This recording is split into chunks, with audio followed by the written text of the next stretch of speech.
एक खूबसूरत जंगल था जहाँ रंग बिरंगी तितलियां हवा में झूमती थीं। इस जंगल में एक नन्ही परी रहती थी जिसका नाम जोया था। जोया छोटी सी, गुलाबी परों वाली और बहुत नटखट थी। वो हमेशा जंगल के फूलों और दरख्तों के साथ खेलती, लेकिन सबसे ज्यादा उसे तितलियों से मोहब्बत थी। हर रोज जोया तितलियों के साथ दोस्ती करने की कोशिश करती, लेकिन जैसे ही वो उनके करीब जाती, वो उड़ जातीं। वो सोचने लगी, ये मुझे अपना दोस्त क्यों नहीं बनाती। एक दिन जोया ने फैसला किया कि वो तितलियों को खुश करेगी। इसने जंगल के सबसे खूबसूरत फूल चुने और इन्हें एक बड़े पत्थर पर सजा दिया। जब तितलियों ने रंग बिरंगे और खुशबूदार फूल देखे, तो वो खुश होकर वहां आ बैठें। जोया ने नरमी से कहा, मैं तुम्हारी दोस्त बनना चाहती हूँ, क्या तुम मुझे कबूल करोगी?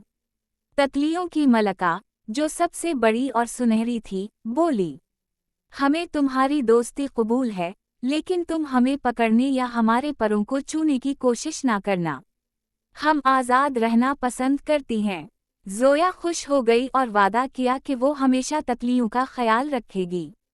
इस दिन के बाद नन्ही परी और तितलियां बेहतरीन दोस्त बन गईं। वो रोज जंगल में एक साथ खेलती, जोया गीत गाती और तितलियां अपनी नरम परवाज़ से उसका साथ देतीं। यूं नन्ही परी और तितलियों की दोस्ती हमेशा के लिए कायम हो गई और जंगल में खुशबू और खुशी की लहरें बिखरती रहीं।